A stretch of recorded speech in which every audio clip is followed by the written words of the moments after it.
ఒక ప్రభుత్వం ఏర్పడ్డ తర్వాత గత ప్రభుత్వంలో జరిగిన అవినీతి అంతా బయటికి తీస్తామని చెప్పడం, వాళ్ళని ఇబ్బంది పెట్టడం గతంలో చూసాం, ఆ ముందు కూడా చూసాం. సో అదే రకమైన పరిస్థితి రేపు రాకుండా ఉంటుందా, వస్తుందా, వస్తే పరిస్థితి ఏంటి చూద్దాం. దాన్ని జనసేనకి సంబంధించిన ఎమ్మెల్యేలు కానీ లేకపోతే జనసేన అధినేత కానీ ఇలాంటివి నేను ఒప్పుకోను అని అన్నప్పుడు ఆయన ఇలాంటి కక్ష సాధింపు చర్యలకి ఆయన ఊతమిస్తారా, ఇవ్వరా? ఓకే అంటారా, అనరా? ఆయన ఇవ్వకపోవచ్చు. పవన్ విషయంలో చాలా క్లారిటీగా ఉంటాడు. ఆయన ఆవేశపడ్డాడు అనుకుంటాడు, చాలా ఆలోచన పరుడు. కక్ష సాధింపులు ఏమి ఉండవు, చట్టం తన పని చేసుకుంటుందని అంటాడు. ఇప్పుడు ఈ పాయింట్ ఆఫ్ వ్యూలో ఇప్పుడు ఏంటి, ప్రభుత్వం వచ్చి ఇంకా మంత్రి పదవి రేపు 12వ తారీఖు వస్తుంది తీసుకుంటారు సార్. మనం ఈ లోపే మనం ఇన్ని ప్రొడిక్షన్స్, ఇన్ని ఆలోచన మనం చాలా ఉన్నాయి కదా. సరే, చాలా ఉన్నాయి కదా. జనసేన నుంచి ఎవరెవరు ఎక్కువగా అంటే మీరు మీకు ఉందన్న సమాచారం బట్టి ఎవరెవరు మంత్రులు ప్రభుత్వంలో భాగస్వామ్యం అవుతారండి? 100%. మంత్రులు పవన్ కళ్యాణ్ రోల్ చెప్పాం కదా. ఓకే, మంత్రులు నాదెండ్ల మనోహరం ఆయన స్పీకర్ అవుతాడు. అదేంటి రఘురామరాజు గారు స్పీకర్ అన్నారు? స్పీకర్ అనుభవం ఉండాలి.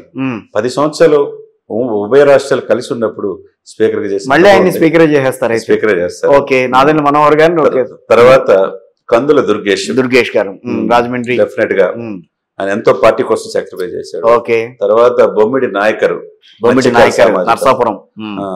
తర్వాత కొనతాల రామకృష్ణ, ఓకే, వైజాగ్. ఇప్పుడు వీళ్ళు తర్వాత ఇంకా అవనిగడ్డ బుద్ధప్రసాద్ కి అవకాశం ఉంటుంది. బుద్ధప్రసాద్ గారు వచ్చిన ఆయన స్వామిడు మనకు తెలుసు, నాన్ కాంట్రవర్షియల్.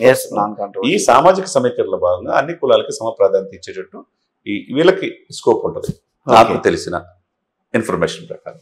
ఓకే, సో మిగతా వాళ్ళంతా కూడా పార్టీ కోసం పనిచేయాల్సిందే. ఎమ్మెల్సీ రాజ్యసభ వస్తుంది, సాక్రిఫైస్ చేసిన ఇప్పుడు కొంతమంది TTD board chairman sacrifice Nagababu గారు టీటీడీ బోర్డు అంటున్నారు కానీ ఏది కూడా ఇంకా డిసైడ్ చేయలే.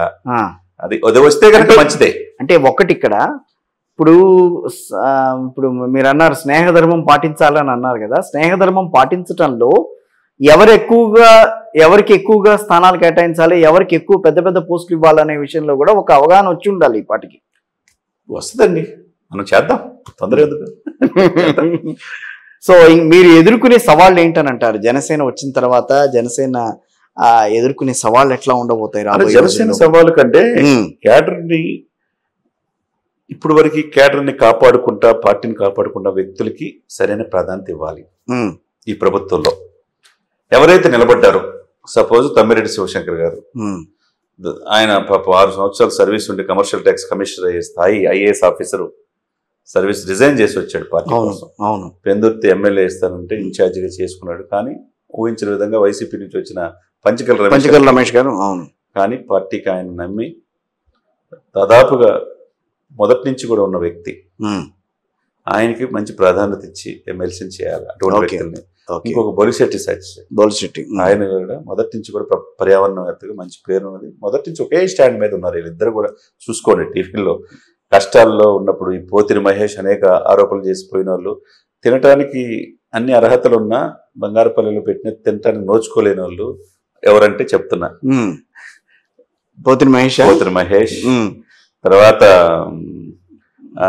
మనుక్రాంత్ రెడ్డి నెల్లూరు, ఆయన ఎంత ప్రాధాన్యత ఇచ్చాడు పవన్ గారు, చూసుకోలే, ఆవేశం తెలిపాడు.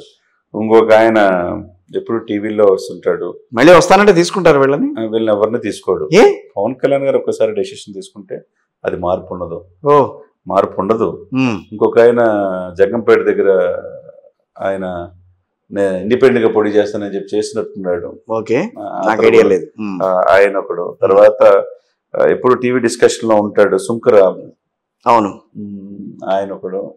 వీళ్ళందరూ కూడా, తర్వాత మహాసేన్ రాజేష్ లాంటి వాళ్ళు, వీళ్ళంతా అవకాశం ఉన్నప్పుడు ఇట్లా చేసుకోకుండా చేతులారా చేసుకున్నారు. వీళ్ళకి పోతే ఎవరైతే నిలబడ్డారో, ముఖ్యంగా వీర మహిళలు, జనసేన కార్యకర్తలు, ఈ పార్టీని ఇంతవరకు ఆయనతో పాటు నడిచిన వాళ్ళందరికీ ఈ సీట్లు రాణాలకి, నామినేటెడ్ పోస్టులు కావచ్చు, ఏదో ఒకటే కంపెనీ చేసేసి ఈ పార్టీ స్ట్రెంత్కి జనసేన పార్టీ మరలా 2029లో అన్ని స్థానాల్లో పోటీ చేయాలన్న భావన, నిలబడిన వ్యక్తులకి భరోసా పవన్ కళ్యాణ్ గారు కల్పించాలి. అదే సమయంలో స్నేహాస్తం అందించారు కాబట్టి టీడీపీ కూడా జనసేన ఒక సోదర భావంతో ప్రాధాన్యత ఇవ్వాల్సిన అవసరం ఈ కూటమికి ఉంది. అదే సమయంలో బీజేపీని కూడా కలుపుకొని ఈ 3 పార్టీలు సంకీర్ణంగా ఒకరికొకరు వెళ్తే గనక ఒక దశాబ్దం పాటు వీళ్ళ కూటమి ఆంధ్రప్రదేశ్లో ప్రభుత్వం ఉంటుంది. సో ఎటువంటి అరమరికలు లేకుండా ప్రభుత్వం నడపాల్సిన బాధ్యత ఇద్దరి మీద ఉంది. డెఫినెట్ ఎవరు ఒకళ్ళు అనుకుంటే కాదు, ఇద్దరి మీద ఉంది. ఒకళ్ళకొకడు చేయి వేసుకుంటూ ముందుకు నడవాల్సిందే తప్పించి అంతే ఎవరి దారి వాళ్ళదని అంటే మాత్రం కుదరదు రాబోయే రోజుల్లో. అంతే, చాలా కష్టసాధ్యమైన పని. ఏం కాదు, ఇష్టంగా చేస్తే కష్టం, ఇష్టపడితే విజయం సాధిస్తాం సార్. అదే కానీ ఇక్కడ మూడు పార్టీలని కూడా సమన్వయపరుచుకుంటే అదే గతంలో ఉన్న అనుభవాలు కొంచెం ఇబ్బంది కలిగిస్తాయి. 2012 అనుభవాలు జీవితంలో పాఠాలు సార్. ఇష్టపడి కష్టపడితే విజయం సాధిస్తాం. మీ 3 విజయం సాధిస్తుందని పరిపూర్ణంగా నాకు నమ్మకం ఉంది. అది ఈ రోజుకి వచ్చిన సమాచారం. భవిష్యత్తులో చూద్దాం, ఏదైతే అప్పుడు డిస్కషన్ చేసుకుందాం, ముందే ఎందుకు మనం. Right, thank you very much అండి చందు గారు.